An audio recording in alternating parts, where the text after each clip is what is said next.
Today we're going to go over our science for Helen Keller. And last time, our last science lesson ended on there in our packet, so we're going to flip it to the other side, and it's 11.4. It says, Helen Keller was both blind and deaf. She lived in a world of darkness and silence. One day, a teacher named Anne Sullivan came to help Helen. Helen learned that everything has a name. Helen learned how to read, write, and even speak. She graduated from college and traveled around the world. She helped many people who were disabled. Helen Keller once said, "We are never really happy until we try to brighten the lives of others." At the bottom it says, what are some ways you can brighten the lives of others? Write 1 or 2 ways on the lines below. So if you want to pause here to write those down, you certainly can. I know one way that I can brighten the lives of others is be kind. Grab my marker.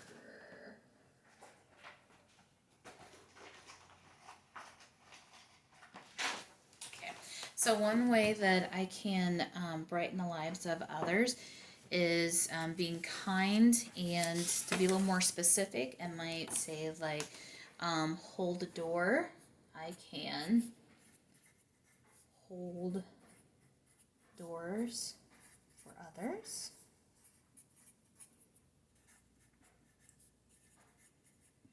And I think another way that I can brighten the lives of others is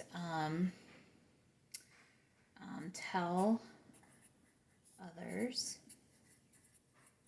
that God loves them.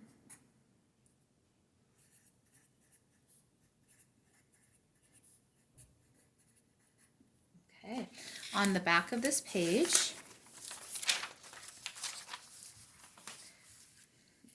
it looks like this. It says, Helen Keller learned to read and write Braille.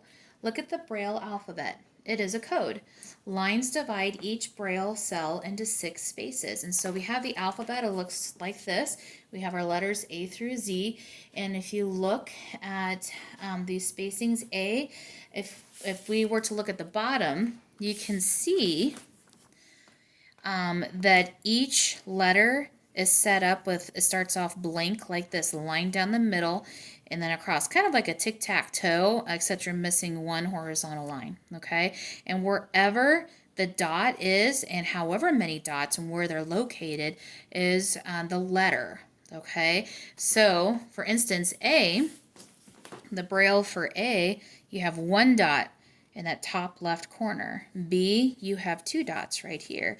If we were to look at Z, we have 1 dot at the top, 1 dot at the bottom, and then 2 in the bottom right.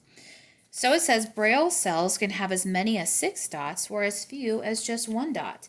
The dots are raised so that blind people can feel them. That means you can't actually see what the letters are, but they feel like little bubbles on paper or metal, whatever material that they're on. And if you run your fingers over them, you can figure out what the letters are if you know Braille. They help blind people read signs, books, and magazines. This says, what does this say? So I'll give you a chance to look and see if you can find the matching letters up there. If you need to pause the video here, you certainly can. All right, so we're going to find this first one. It's got the 2 dots on the left and the 1 at the top. And if you said S, that's correct. The next one, 2 dots at the top, is C. And then the next one is I, E, N, C, E. And spells the word science. On the bottom part says write each letter of your name on a blank, look at the Braille alphabet, and fill in the Braille cells to write your name. So I'm going to write my first name, which is Holly, H-O-L-L-Y. The H looks like that. The O looks like this. messed that up. Sorry. This is why we work on pencils. We make a mistake. L. This side again for the other L. And then Y. 2 dots at the top. There, there, and there. Okay.